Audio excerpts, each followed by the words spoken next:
to episode 308 of Cinematary. I'm your host, Zach Dennis, and I'm here with Andrew Swafford, Julianna Ramsey, Like Mechanic, Michael O'Malley. On today's episode, in part one, we're going to be talking about movies that we saw this week, and in part two, we will be continuing our Young Critics Watch Old Movies series with 1957's The Seventh Seal, which became incredibly timely for multiple reasons. One, you had Max von Sydow just recently passed away. He died earlier this year. It was like in January or February, or as most people know, 6 years ago. So you probably forgot. One, two, it's about a plague, and three, it's Ingmar Bergman's birthday on the day that we're recording this. So 3 for 3. Oh my gosh. Wait, it is? Oh, wow. It is. 3 for 3 on that one. Happy birthday! Let's go ahead and jump into our movie for part one. We'll probably try to get to a couple more, but the big main one, if you were one of the cool kids on Twitter, you were very excited this past weekend to watch First Cow for the first time, the latest film from Kelly Reichardt. It stars John Magaro and Orion Lee, and pretty much it's these two dudes. They're just chilling out in Oregon. They're out in the Old West, and they're gonna go and they're gonna make their bakers. They're gonna make their little oily cakes, and they're gonna have a little bakery business, and they're gonna live their life. But then, nasty old capitalism rears its ugly head into there, and They gotta steal the milk to make their oily cakes. yeah, you gotta steal some milk to make your oily cake. You know that old saying: you gotta steal the milk to make the oily cake.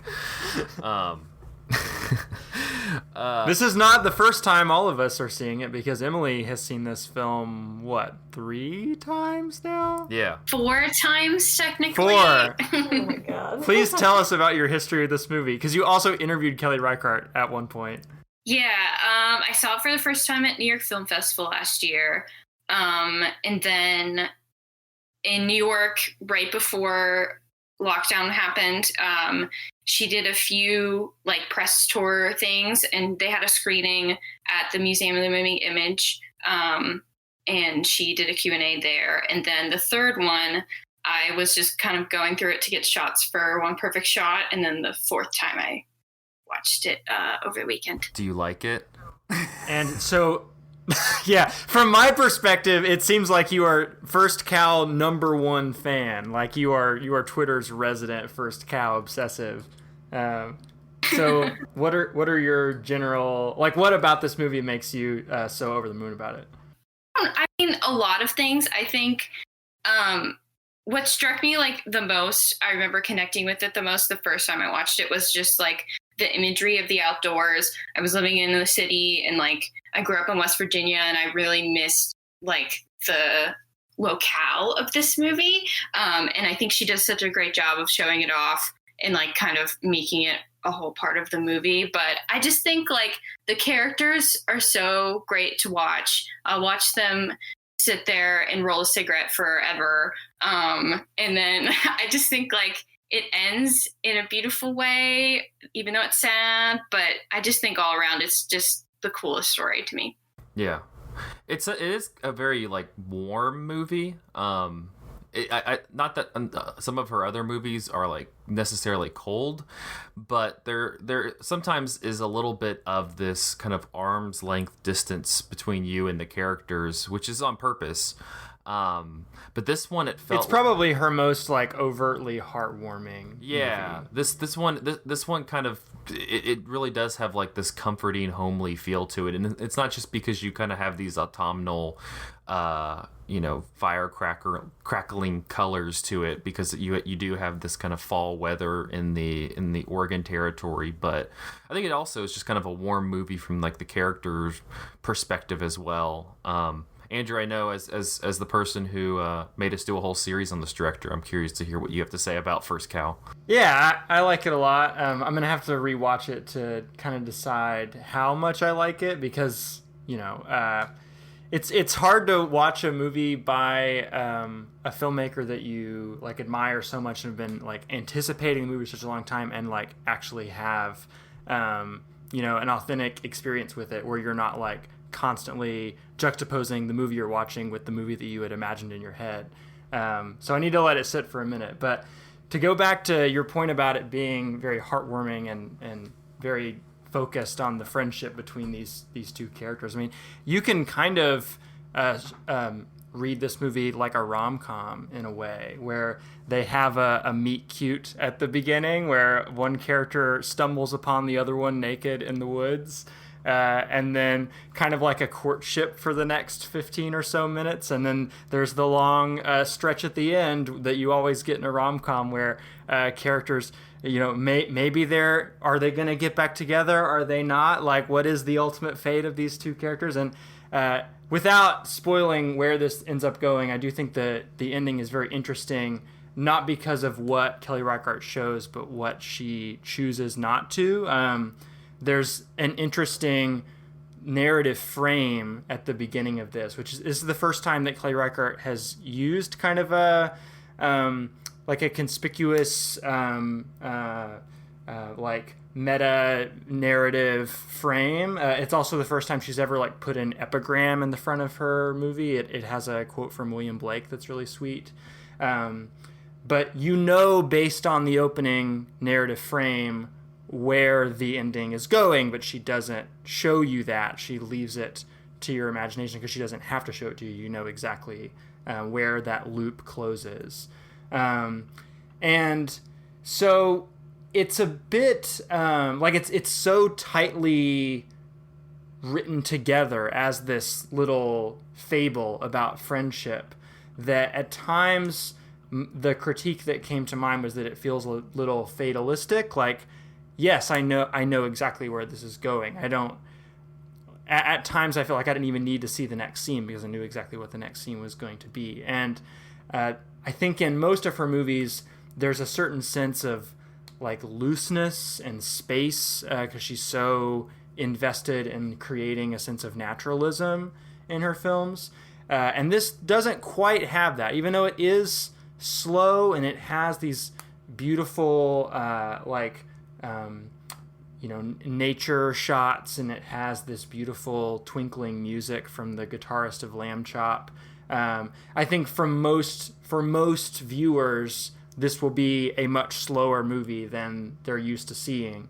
But in terms of like the narrative structure of this thing, it is so much more. It feels so much more regimented to me than Kelly Reichardt's other movies, and I'm not quite sure if I think that's necessarily a good thing or a bad thing. It is just a thing that I noticed in contrast to her other stuff, and I think that there's definitely a valid reading of this movie like about capitalism, where the fatalistic structure is maybe the most appropriate structure to use, because there's, you know, in many cases only one direction this train goes if we're telling this kind of a story about capitalism.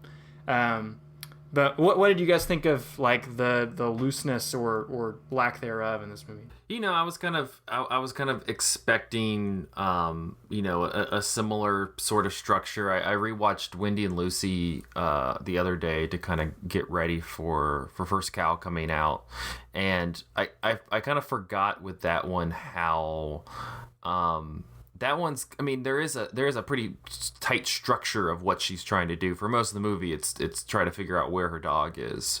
But there's still like kind of a looseness in between that, because it's kind of her kind of rambling around the town while also still trying to like get her find out where her dog is and move on. There's so much tension in the Exactly. uncertainty of that movie, of like just how bad is this going to get. Exactly. And this one is kind of interesting because once the two guys get like where they're starting to bake stuff and they kind of settle in and they start to bake the oily cakes, there is kind of this breeziness to that whole section of the movie leading up to them meeting the local leader played by Toby Jones. That is that does feel kind of very free flowing, and it almost feels like kind of a world that you can kind of just drift into, and like you could, like Emily said, like we could just sit there and like watch them pack a cigarette or sell their oily cakes for like 4.5 hours,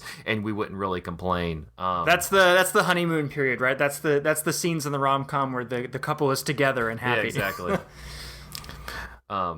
But yeah, I mean, overall, I think that I agree. It's not I haven't really thought of how I sit on this movie, but it does feel somewhat different than a lot of her stuff, not just recently, but just overall. I think that on one level, that's kind of interesting.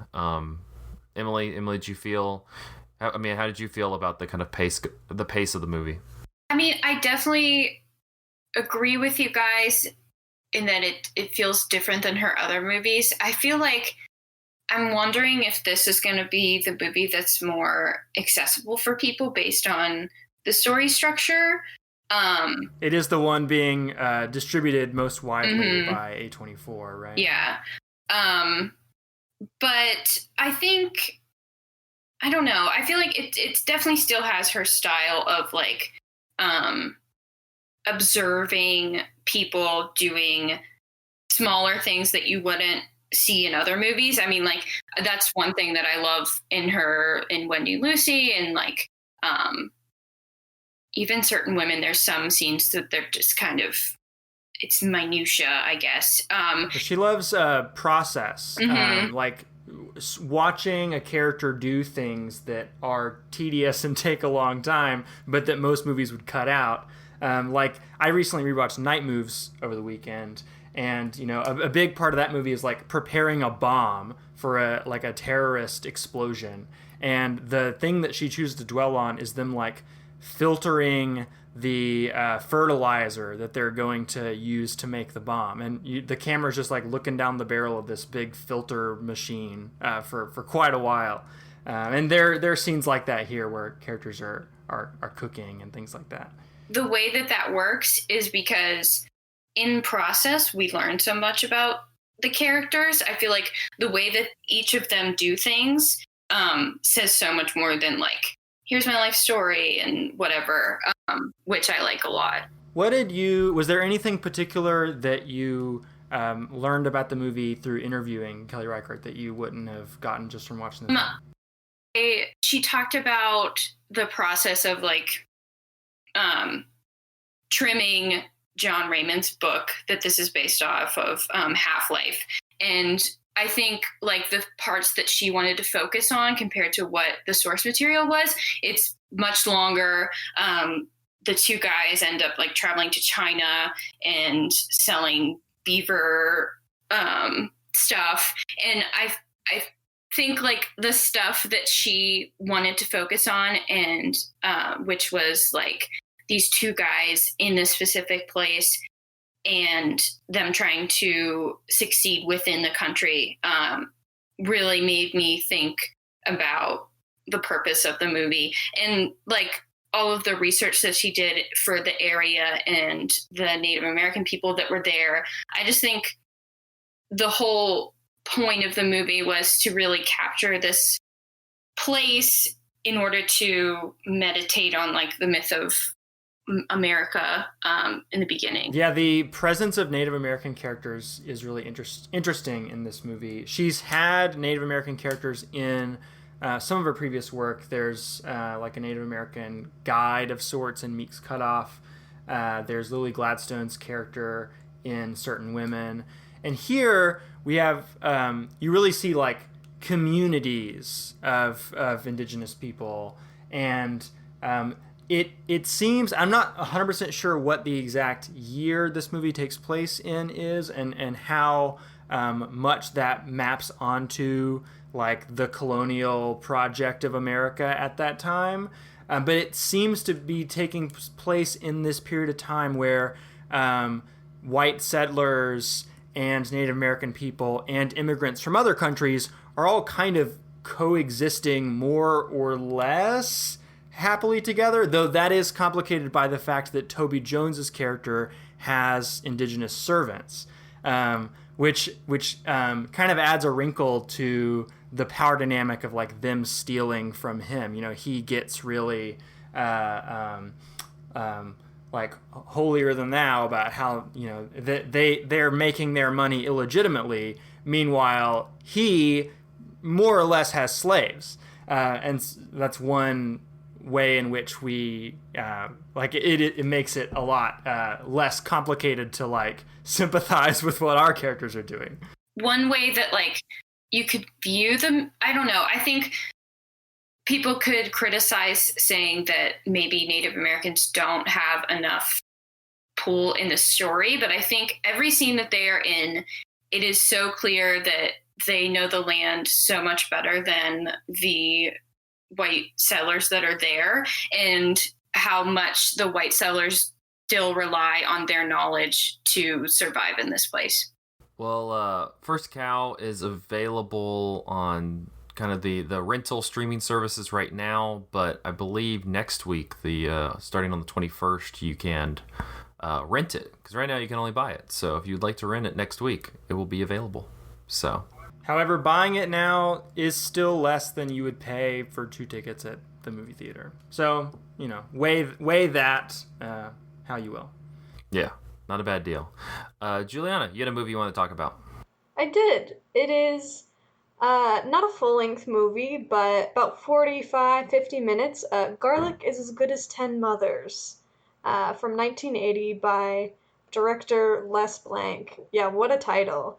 I don't really know too much about this director. I was mostly intrigued by the title because, like, damn, what a title. He's mostly done, I think he's just done documentary works, and it's mostly about, like, musicians and 70s musicians and stuff. But, yeah, it's literally just, 45 minutes of garlic in, like, the 70s in, like, Berkeley, California.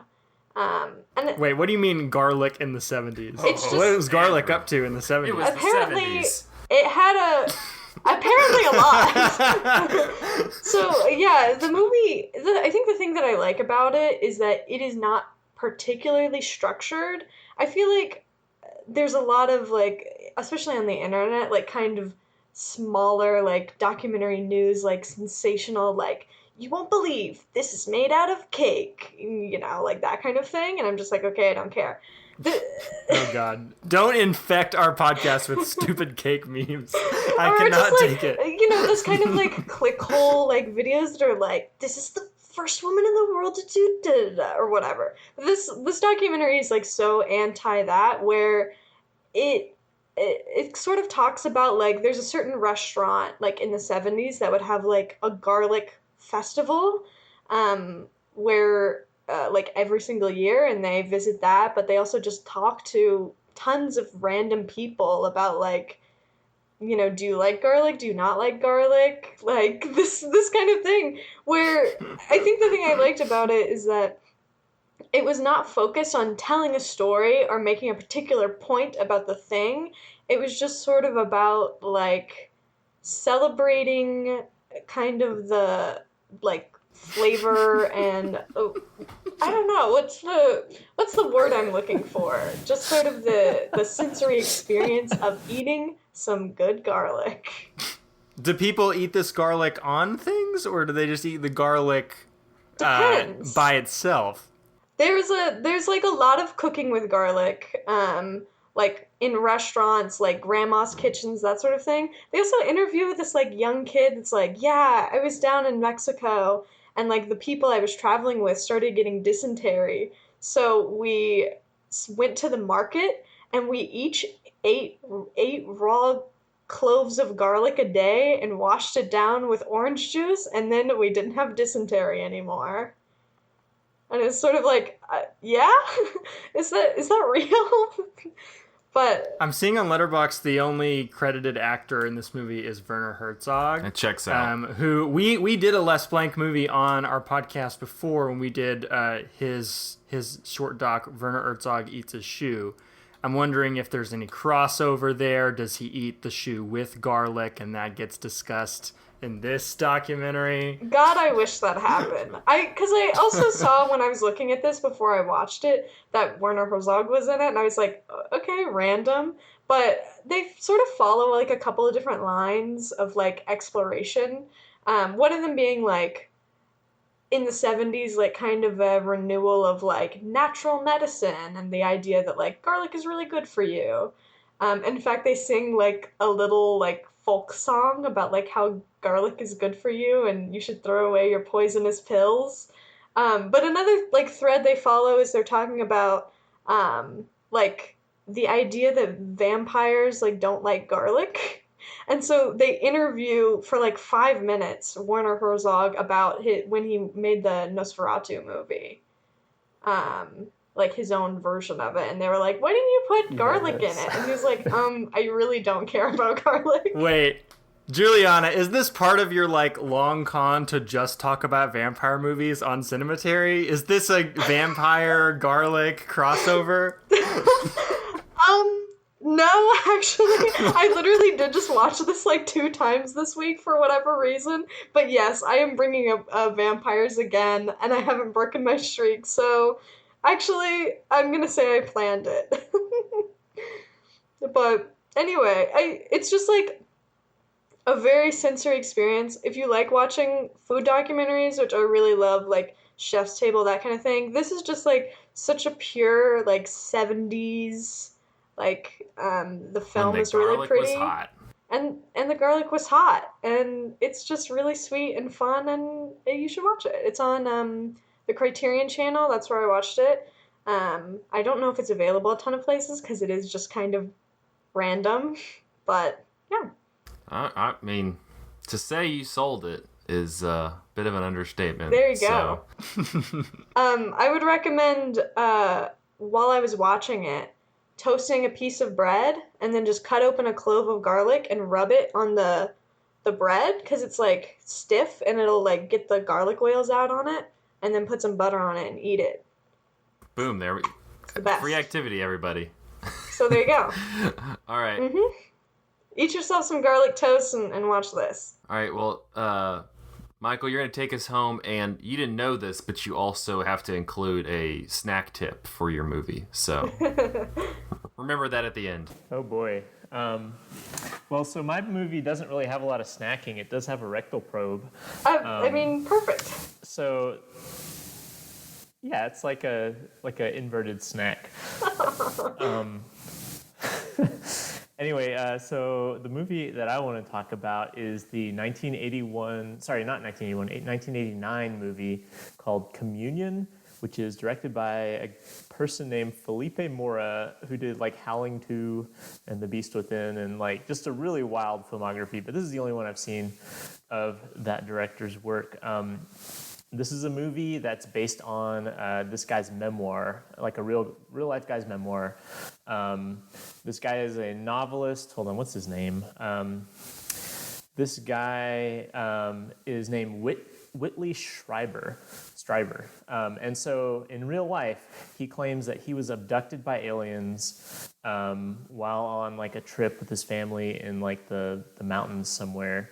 So the movie's about that. It's really, really odd, and I loved it. I was like back in like a proto-Michael back in like the 90s, was really into like X-Files and reading those like, you know, unsolved mystery type books about aliens, because I thought aliens were real. And my dad worked for the Air Force at the time, and we lived on an Air Force base for a little while, and I remember asking my dad about them, and my dad would always say that they didn't exist, but I was pretty convinced that that's what he was supposed to say. So this movie kind of tapped into like this really old obsession of mine and rekindled it in some ways. It's like a really prototypical alien abduction story. So there's like, you know, the family loses time where they like don't know what happened to them for hours, and then like through hypnosis, like a psychologist does hypnosis on them, they recover their memories of their alien abduction. So the movie basically follows that. The first half of the movie is them like kind of trying to reconstruct their memories to try to figure out what happened to them. And when they find out that like aliens were involved, then it has to do with like, well, what do we do now? And so the movie is structured in a way where it's like a mystery for half of it, and then the other half is this weird, like almost new age approach to like, now that they know that they've been abducted by aliens, like how does it change their life? And they go to like a focus group, and like it becomes this big meaningful experience for them. And I thought that was really interesting because I feel like there's a lot of overlap between like alien abduction stories and like the kind of like new age spiritualism that was on the rise in like the 80s and 90s as well.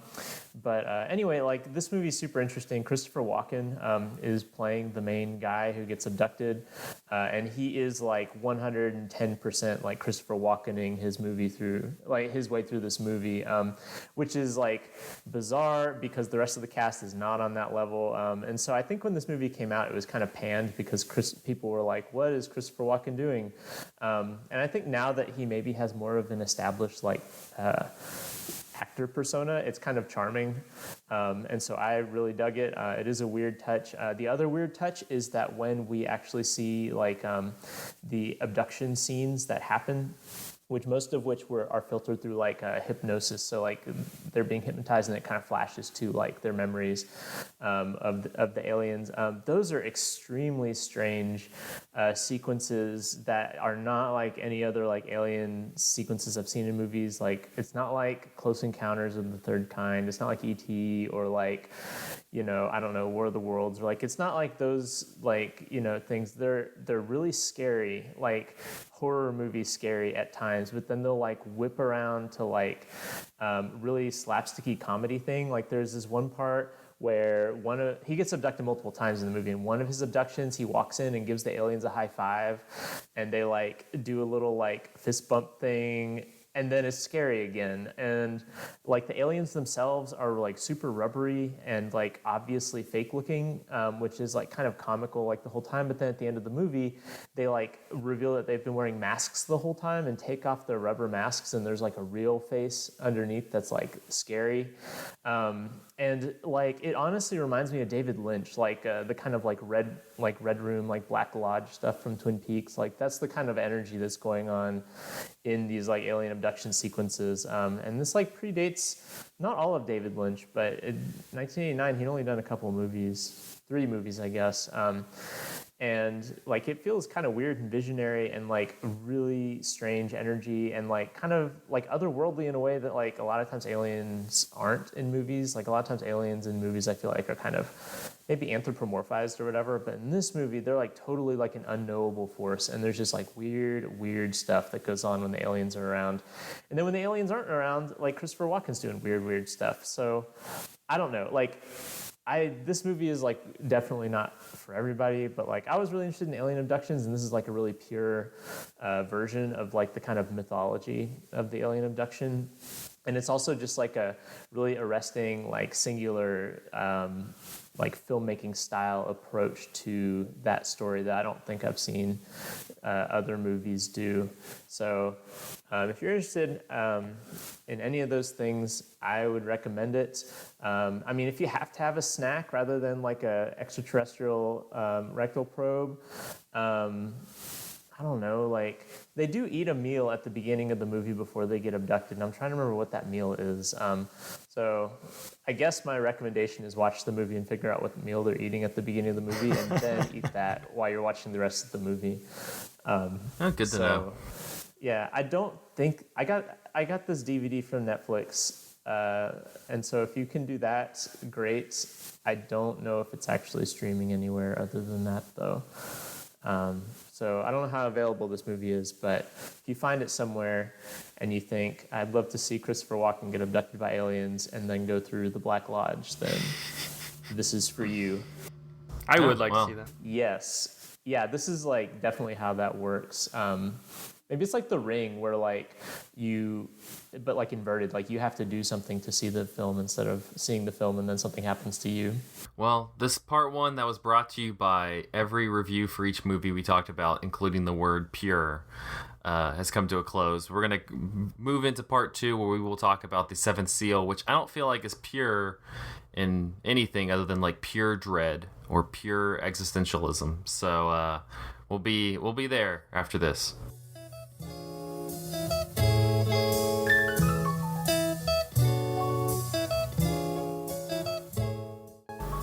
Hello, Cinematary listeners. This is your favorite Filipino podcaster, Jessica Carr.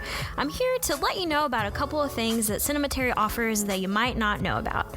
First, if you're a fan of what Cinematary is doing, please consider joining us on Patreon. Remember when we weren't clamoring for your dollars? Well, now we're just clamoring for 5 of your dollars. So please help us and donate to our Patreon, and then you'll get exclusive content from our staff, including our Film Theory and Chill series, where a panel takes a piece of theory each month and deconstructs it before diving into whatever topic is on their mind from the past week.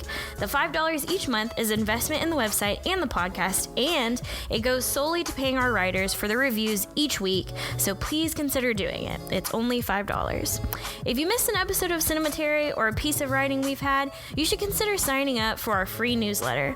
Each Sunday, we send out a note with the latest podcast episode, piece of Patreon content, and the last 2 reviews that we've written at cinematary.com. It's perfect for those of you who are interested in what's happening, and it makes sure that you don't miss a single Cinematary review. Finally, the easiest thing that you can do to help us is to please give us a rating and review on iTunes, Spotify, or whatever else you're using to listen to the show. This helps us get more eyeballs and ears on the podcast and the website, and it helps the people know about Cinematary, which is really what we're here for. So to recap, consider donating to our Patreon, sign up for the free newsletter, and give us a rating or review. We would really appreciate if you could do these things. Thank you for listening, and now back to the show.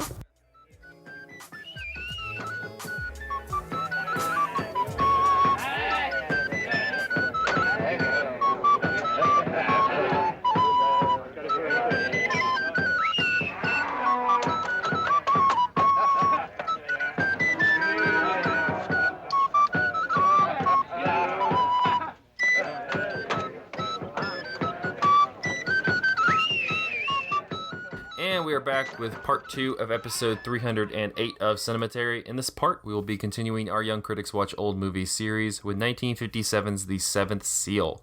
Though, before starting part 2, Andrew decided to get in a quick... It actually wasn't chess match. He actually was playing Wii Sports, but he was playing Wii Sports against death and lost. So Andrew is not here anymore. And so everybody... Rest in peace, Andrew. Have you seen Bill and Ted's Bogus Journey? They play Twister with death. Yeah, exactly. You know, it's written and directed by Ingmar Bergman. The film stars Max von Sydow, B.B. Anderson, Bengt Eckroth, Gunnar Bjornstrand, best name, and Niels Pope, whatever.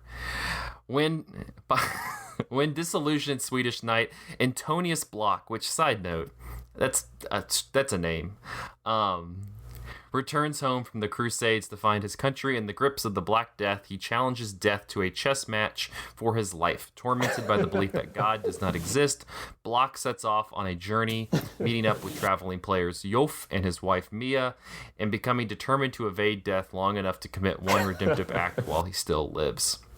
The work started out as a one-act play that Bergman wrote in 1953 and 1954 as an exercise for the actors at the Malmo Municipal Theater. He had asked his students to suggest roles that they would like to play, quickly writing a few pages of monologues based on their choices. After the exercise, he rewrote the material as a complete play called Wood Painting, which has many similarities with The Seventh Seal. The main part, however, falls to the Squire Jons, and the knight has a smaller role. In his autobiography, The Magic Lantern, Bergman wrote that, quote, Wood Painting gradually became The Seventh Seal, an uneven film which lies close to my heart because it was made under difficult circumstances in a surge of vitality and delight. The script for The Seventh Seal was commenced while Bergman was in the Karolinska Hospital in Stockholm recovering from a stomach complaint. Bergman had already passed on his screenplay, or had passed it on to his production company when it had been refused. Bolstered by his recent success, he made a new attempt. Then, this is his recollection of it. Then I flew down to see the head of the production company, Carl Anders Demling. I found him sitting in a hotel room in Cannes, overexcited and out of control, selling Smiles of a Summer Night dirt cheap to any horse trader who happened to show up. I placed the refused script for The Seventh Seal in his lap and said, "Now or never, Carl Anders."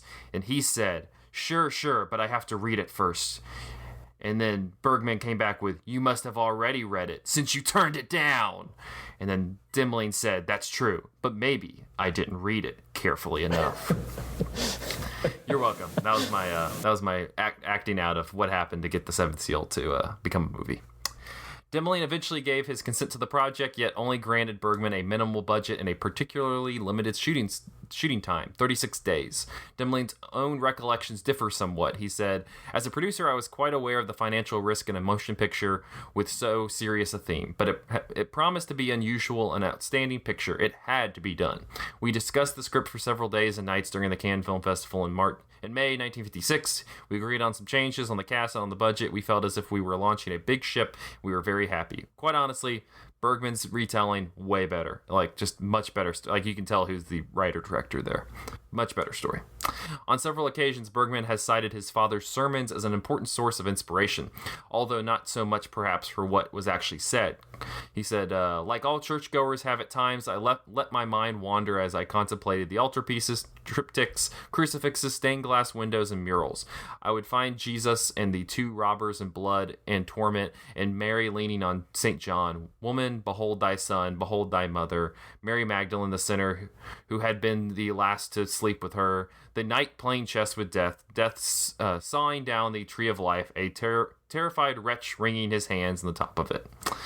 On the subject of the lighting for the most famous scene of all the scenes in the film in which the knight plays chess with death, Gunnar Fischer, the cinematographer, remarked, you can see that each of them has a 2-kilowatt lamp behind him, illuminating his profile. People said to me that has to mean that there are two suns.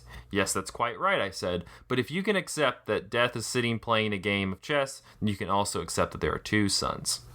Which I just liked as a, don't be an idiot. Just who cares? Swedish journalist and critic Niels Beyer compared the movie to Carl Theodor Dreyer's The Passion of Joan of Arc and Day of Wrath. While finding Dreyer's films to be superior, he still noted that, quote, it isn't just any director that you feel like comparing to the old Danish master.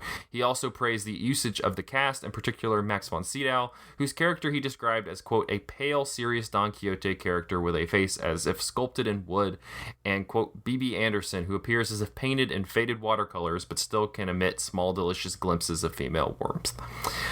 Eric Romer pronounced it, quote, one of the most beautiful films ever made. And Andrew Saris called it an existential masterpiece. The New York Times in 1958 praised how the themes were elevated by the cinematography and performances. Quote, the profundities of the ideas are lightened and made flexible by glowing pictorial presentation of action that is interesting and strong. Mr. Bergman uses his camera and actors for sharp, realistic effects. Which, honestly, let's just shorten that up. It was really well lit, and the story, could kind of work around that. And Mr. Bergman is really good with actors. That was a little bit flowery language. Anyway, let's talk a little bit about the Seventh Seal. And I think the first thing to kind of start off with is that this is, ironically enough, Emily and Julianna, you both were last here for Metropolis, which I feel like is another movie that is kind of a touchstone watermark. This is one of the important movies, quote unquote. And I feel like Seventh Seal kind of has that as well. I mean, that's one of the reasons it took me so long to finally get to watching it, is that it kind of felt like one of those movies that you just had to, it was just one of those, if you liked movies, you kind of had to watch this. And so, for one of you, what did you make of this movie? I mean, as something that kind of is lauded as one of the great movies of all time. For me, it was interesting because the only other Bergman movie I'd seen was Persona, which is one of my favorite movies, one of his later movies, I think made about 10 years after this one.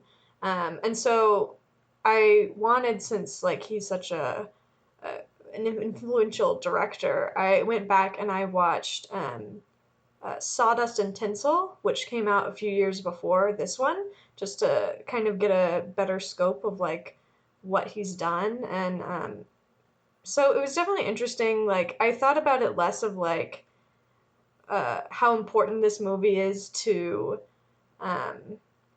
film as a canon, I guess, and more it was interesting to kind of see his progression of style and themes that have carried through his career. So yeah, that's kind of my take on it.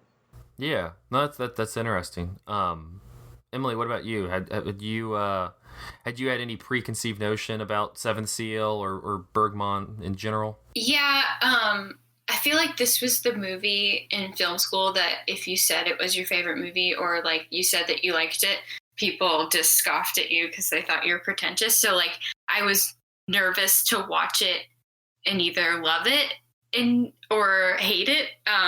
But I ended up, I mean, this is my first Bergman. I watched Summer Interlude a long time ago, which I love, and Cries and Whispers earlier in this quarantine. And I feel like his existentialism is in both of those movies as well. And so I was prepared for that and ended up being great. And I don't know, I'm glad I didn't watch it in school and held out until now because I feel like I appreciate it a lot more. Yeah. No, I absolutely agree because and the movie kind of helps you out a little bit also because it kind of knocks out the first, like the very iconic shot of Death and the Knight like on the beach playing chess. They like knock that out in the first 5 minutes.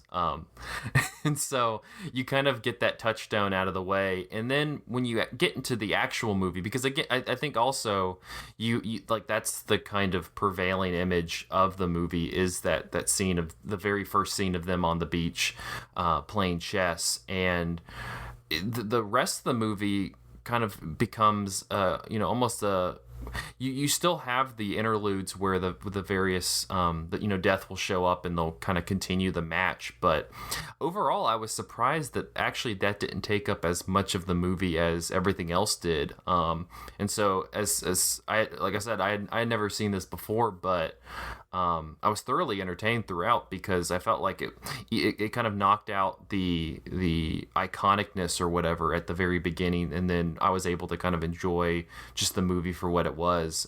Michael, what about you? How do you feel about The Seventh Seal? So this is my second time seeing it. I had seen it years ago when I was first getting into. I'm a huge like Ingmar Bergman fan, and I was first getting into him, and like the first thing I watched from him was the three movies that are kind of like the God Silence movies. So it's like Through Glass Darkly, Winter Light, and The Silence. And those are like, I think those are kind of like really like Ingmar Bergman's like main mode, which is like these like kind of like his main mode like 60s onward, which is like really emotionally tortured, bleak depictions of like domestic life that are like filtered through this like theological anguish. And so then I was like, well, okay, The Seventh Seal is like a really famous movie of his too, so I'm going to watch it. And like The Seventh Seal is way different from those later movies. Like it has like the theological questions at its heart, but it is way like it's much lighter than those. And like, I guess I was that pretentious guy then because I was like, wow, this is not as serious as those other ones. I like those other ones better, which I still do like those other ones better. But I was a little bit underwhelmed by The Seventh Seal, I think, because I had envisioned like a certain version of like what an Ingmar Bergman movie was, and this kind of is not that. And I think it is kind of unique in all of his movies. Like he doesn't really do this like fable type setting or story very often. Like the device of death being a character and stuff is like he'll have like little pockets of like surrealism or like magical forces or something like that. But for the most part, he doesn't have like this kind of like a folktale vibe to it that this one has. And it has other elements like I can't remember who said that they watched Sawdust and Tinsel, but like there's elements of so there's like elements of that movie in this, like as far as like the setting goes and stuff, because that also involves performers, right? They're like in a circus, is that right? Yeah, I was actually really glad. I just kind of chose that one at random because I saw it like kind of intrigued me, but I feel like they both like Sawdust and Tinsel and The Seventh Seal have a lot more in common with each other as opposed to like The Seventh Seal and Persona, where that they are like very kind of fables, like they feel more like stage plays, which makes sense on how it was written. I didn't know like behind that it was kind of acting exercise. Like Yeah. they just Well, and Bergman got his start like as a theater director and playwright, I think.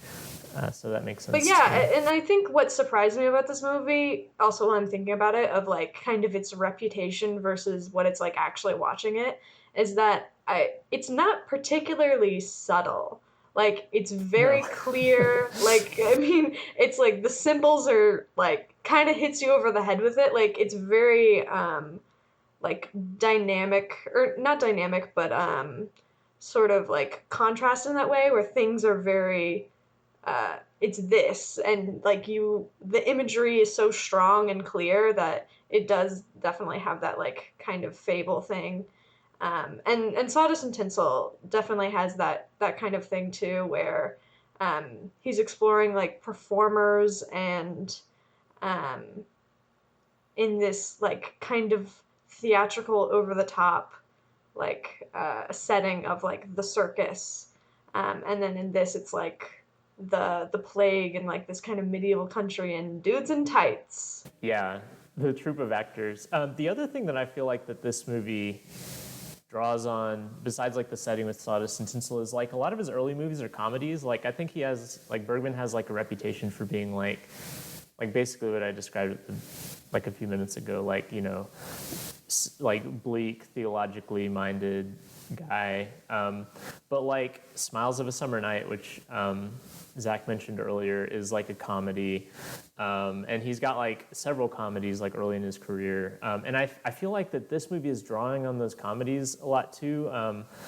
And it, like particularly with like the actors, like so there's like the husband and wife actor, and then there's like another guy, and like the whole storyline with them, like if you take out the death part, like and the night, like it's basically like a comedy because there's like sexual like escapades or misadventures, there's like slapstick and stuff, and like so anyway, when I first saw it, like I feel like this really threw me for a loop, and I liked it, but I didn't like it as much as the other ones because it was like not on like the same energy, but I saw it this time and I was like blown away. Like I loved it so much. I thought it was super moving by the end, and funny and like charming, and I just like loved every minute of it. So anyway, that was like a long, convoluted way of just saying that I really liked this movie. No, you're fine. Going back, Juliana, to your point about kind of how it utilizes the fable, I saw that kind of in researching the film that you know it's dealing with this kind of more early 20th century angst, existential angst, like this, like that whole question is much more of like a 20th century thing than what the people of this time period, you know, in the Middle Ages would be thinking about necessarily. And so that was, you know, it was kind of theorized that one of the reasons why he utilized the kind of fable folklore aspect of the Middle Ages, and you know, even though it was a real thing, like there is kind of this fairy tale aspect of the Crusades at this period in time that he kind of utilized that to work as like a filter for a lot of like, so like the producer said, where it's like this very serious movie, this very serious theme. It's kind of like I don't know. I can't believe I'm going to make this comparison, but it's kind of like how in like early Pixar movies, you have like these like very heavy, weighty themes that are filtered through like an animated fish movie or a movie with toys coming to life. It's like this is Bergman's version of that. He's filtering, you know, early 20th century existential angst through the lens of folklore of the Middle Ages. I think on which that, I think is kind of interesting. I think on that same note, like one of the things that's cool about this movie too, and like again, it's not subtle, like, but one of the cool things is like how much he's drawing from medieval art as well, which like is much less like.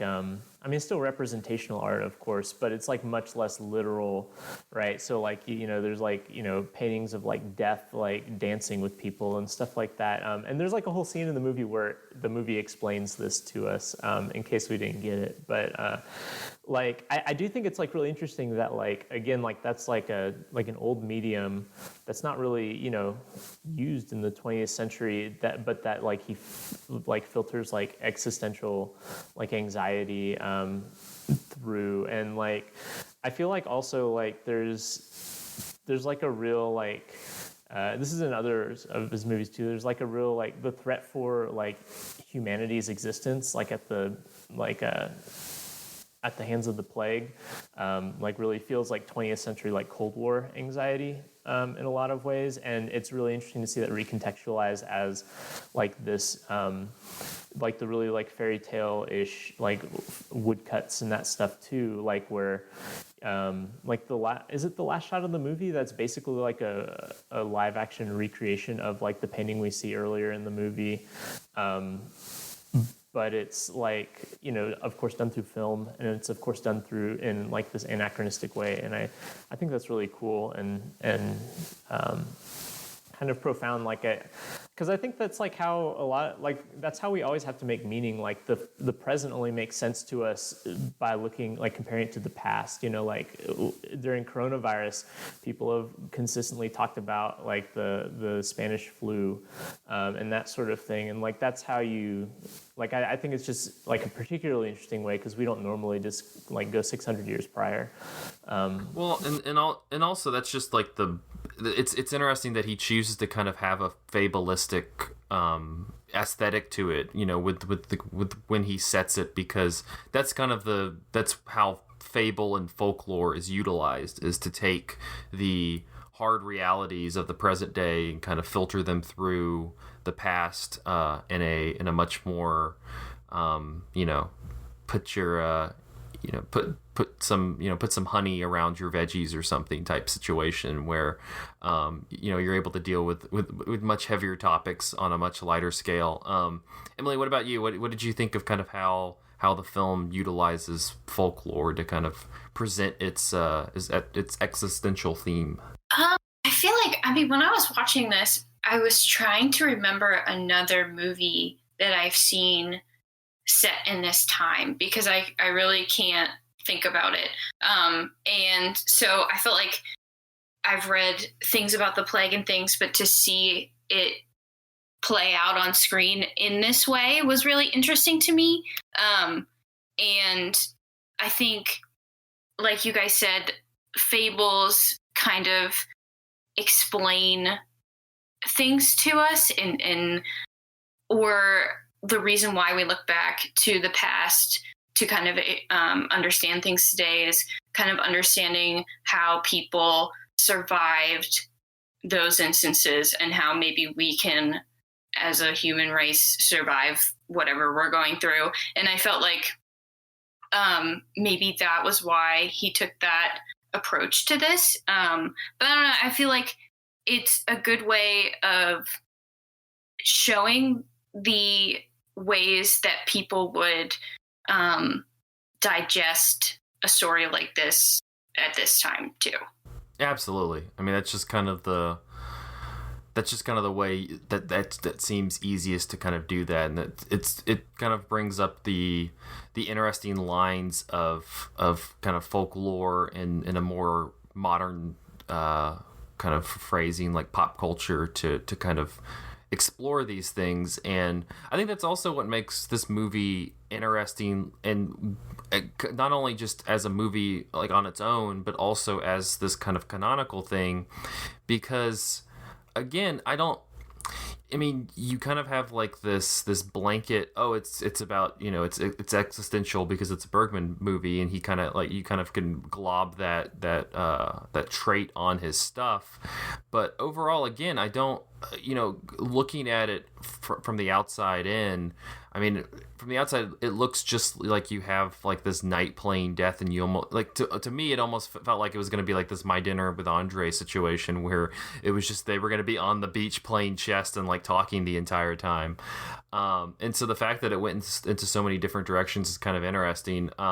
Michael, as somebody, as you declared earlier, as like a giant Ingmar Bergman fan, for you mentioned that you kind of undervalued this on the first watch, but kind of on the second watch and thinking about it a little bit more deeply now, I mean, where do you feel like it kind of earns that credit as kind of being the kind of go-to, this is Ingmar Bergman's film, this is the kind of the one that we usually latch on as the one that people know most?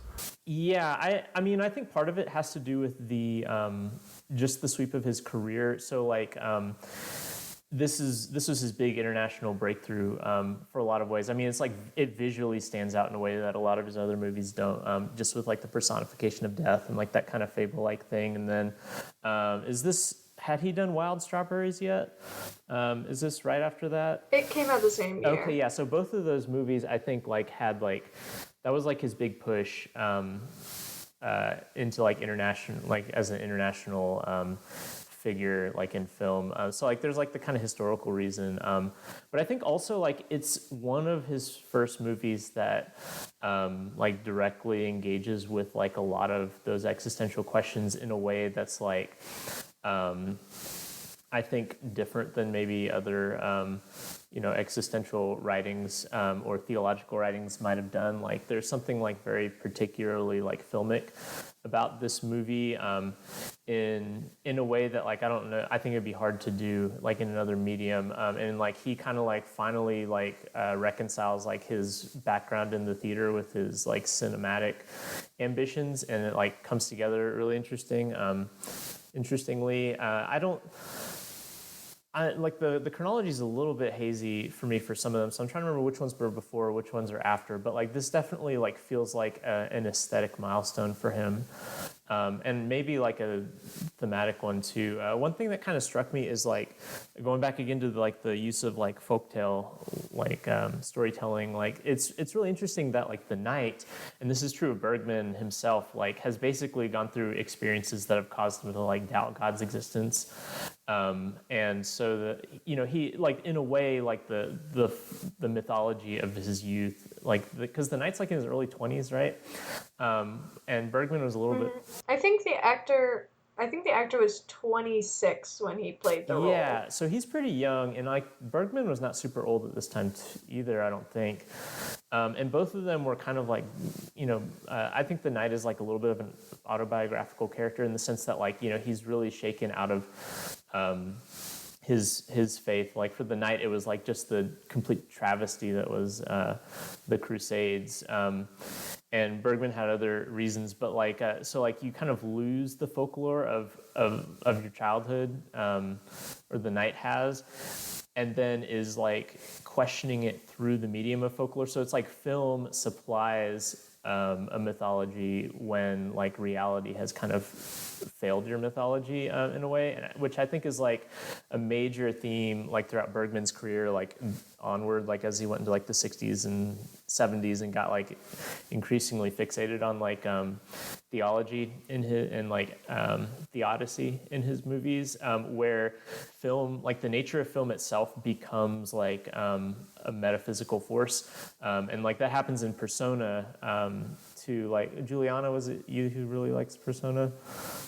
Like there's like that whole sequence where like the film stock breaks and like it's just this like free associative montage, and that's like I feel like the purest like distillation of that idea, which is that like there's something like really powerful about like the idea of film, and film contains like this like huge metaphysical meaning that can't be, that like even reality itself doesn't contain. And like I think this movie is like getting at that by creating creating mythological meaning in the context of like the mid 20th century, where Bergman himself was like struggling to find that meaning, and maybe that connected with audiences as well at the time. I don't know if that's what people connected with or not, but like when I was watching it this time, like that really stood out. And like the kind of like really pure, damn it, Zach, you're making me second guess my use of that word. After part one, but we've already used it a couple times, so it's been broken. But really, like I guess the almost wholesome ending to the movie, where like the Knight like basically loses his game of chess with death, and distracts death to like let the other people get away. Like that's like a moral act that like almost can't exist in the real world. Like you can't really distract death from like somebody else to save them from death. Like that doesn't like but within the movie, like it's like this really meaningful act, and like there's something really moving about the way that like Bergman is able to do that, even though reality wouldn't permit him to do that, or anyone to do that. I don't know if that makes sense, but I really strongly like connected emotionally to the movie this time for all of those reasons. Yeah, absolutely. Well, kind of shifting gears, the other thing I wanted to talk about was the various characters that you see, because I mean you have the night and death as kind of the central thing, but then you also have, like we described, you have the husband and wife acting duo, and they have their small baby with them. Then you have the other actor who's with the family. Then you also have the squire, the night squire. You have a random woman who joins them about halfway through. You also have the blacksmith and his wife who kind of join the party as well. And so you have this kind of cavalcade of strange characters, all with like various personalities. I mean, what did you all make of the other characters that kind of join the party in this film? I mean, for me the most interesting one was the night squire, who at some points was like very detestable. I mean, at one point he like saves the woman, and then she doesn't like reciprocate his like affectionate advance, and he's like, I could have raped you, and then just kind of like starts walking away. But at the same time, it also kind of works almost like this kind of talking head for the theme throughout the movie. He kind of is like, as Juliana, as you described earlier, as like it's kind of banging you over the head with what it's talking about. He kind of is the culprit of that. And so I don't know, for you all, what kind of stood out within the supporting characters? I feel like for me, the squire, it was interesting to kind of, I suppose he was sort of the like quote unquote like down to earth or kind of more atheistic like perspective like he offered throughout the movie, where he's just like, there's nothing there, there's no God, but he's kind of a scoundrel. Like, I mean, that scene is so funny after he saves that woman, where he's like, well, I could have raped you, and then she starts to walk away, and then he's like, well, actually, I have this wife, but who knows, my wife might be dead. Can you be my housekeeper? Come with me, be my housekeeper. And it's just like, what? And, he has the conversation with the man who's painting the chapel, and they kind of talk about, art and what's its purpose. Should you be scaring the people, making them afraid of death, or should you be comforting them so they don't feel so scared of the plague? Which I think is also interesting in relating to like kind of the heaviness versus kind of comedy in the movie, where it is frightening at times, but it is also like ultimately a very like human story. In the end, he does sort of save the family. And then the acting family, are they supposed to be like Mary and Joseph and baby Jesus? Well, he has a vision of the Virgin Mary at the beginning, right? I'm sure, because when you first... I'm sure somewhere. Yeah, like carrying, like helping the baby walk around.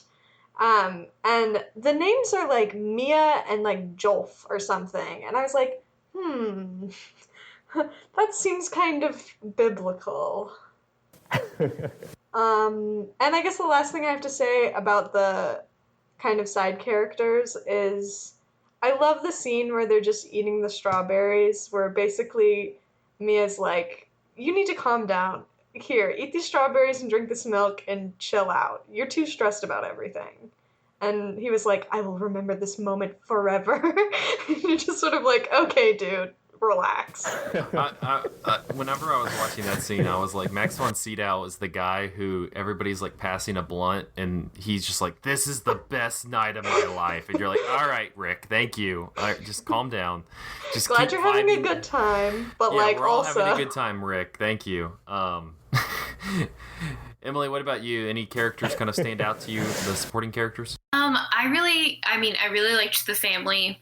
I liked seeing the knight interact with them because, I don't know, it's always interesting to introduce like a baby or a pregnant woman like in relation to a story obviously about death. And so I liked watching them, and I don't know, I just thought they were cute too. But I think the monk, when they have like the procession, he was like the character that really stood out to me, and that whole scene really was moving. And yeah. What when they have the procession where they interrupt the acting performance to like come in with their hardcore death metal, everybody's gonna die. I don't know what those little like. What are the things they were like swinging the lanterns with the smoke? Like it's just a little too much. It's a Catholic thing. Yeah, with like the is it incense? It's too much. It was it too was much. a lot. But, yeah, no, I agree. I think that scene was hilarious though, because they're like kind of struggling to keep everyone's attention, and then everyone is like, "Wow, self-flagellation," and like I love that that's like more entertaining than like the actual people who are paid entertainers. There's like, I don't know, I just think that that's really funny. To be fair, it did not seem like it was super interesting in terms of like the performance. So the acting, yeah. Right there. Yeah, there was somebody like earlier in the movie that like talks about like I think it was the like actor husband was like, oh, when they come through town, like they go through the countryside whipping themselves and like screaming because they think the plague is like God's punishment. And whenever I see them coming, I just hide in a ditch. And they're like, well, I guess that works. Hey, whatever floats your boat. That seemed with the way that they entered that little town square. That was probably a smart move. I mean, I'd hide in a ditch too. I mean, another reason to hide in the ditch is that they're looking for witches to blame. And so that was the secondary, or I guess tertiary even, like, character I was going to bring up is, like, the witch, who we see, like, at multiple points, and then it, like, kind of culminates her being burned at the stake. And, like, I think that that's really interesting. She doesn't say anything, I don't think. And, like, especially, like, when she's at the stake and, like, the knight is, like, pleading with her, like, tell me what you're going to see on the other side, basically. I think that that's like a really important scene in the movie, which is that like he is like trying so desperately to get like answers and like, for like divine revelation to like come through this person who has been like basically abused and then murdered by the church because of, the plague. And that person fails to reveal like anything, and like God fails to reveal anything, and so he's left by himself to figure out like, well, what am I going to do, living in a state of like unknowing, which I think is like, it's like peak existentialism. Like, if the world is absurd and like truth is unknowable, like within the world, and like any metaphysical meaning is like, not revealed, how do you make meaning? And like he gives that lady before she's burned at the stake, like he gives her like something that's going to dull the pain, right? And then like also that's like, it's a couple scenes later when he saves the family as well, kind of. And so I don't know, like I think that like there's like some really heavy-handed stuff in this movie, as we talked about, and like the person being burned at the stake from religious fanatics in a movie about like God's silence is like super heavy-handed.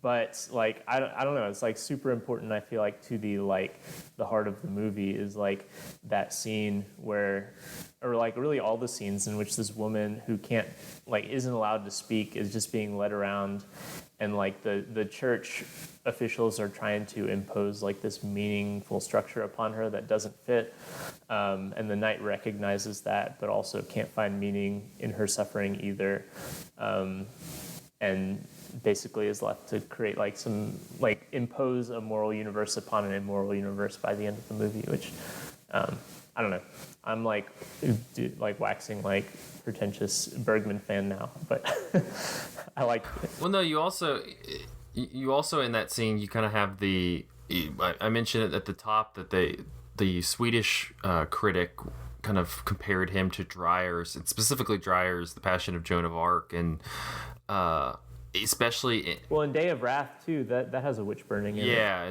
but I think explicitly Passion of Joan of Arc, just because, especially in that last sequence when she's actually being burned at the stake, and a little bit, as you're describing a little bit before, you very much can see just in the kind of facial movements, she's kind of emulating Renee Falconetti's performance as Joan of Arc in the Dreyer film. Just in kind of you get that overwhelming sense of terror just from like how wide her eyes are kind of engaging with everything. Very much kind of in conversation with that movie. For sure. Any final thoughts on The Seventh Seal before we wrap up? I mean, was it you weren't you weren't upset that you had to watch this, even though I'm sure the Plague movie is not what people want to be watching nowadays. Yeah. The whole Plague thing, man. I mean, it was sort of like like the Crusades in the movie was sort of a fringe, but like hanging over the whole narrative. But yeah, that's fun. But I did really enjoy it, and even though it is a film that has so much meaning and prestige heaped on it, I liked the fact that it was a little bit more lighter and more comical than how it is, I guess, perceived. And so I really enjoyed it, and I'm glad I watched it. Yeah. Emily, what about you? Watched it now. I know that like thinking about these questions of life is really difficult when you're in the state of the world that it is, but I kind of needed that just because I feel like a lot of what's going on is super overwhelming, and to kind of talk or see people question the same things that you are on screen, it kind of feels a little bit better. I was really glad that I'm kind of in line with you, Emily. I'm really glad that I waited like now to watch it.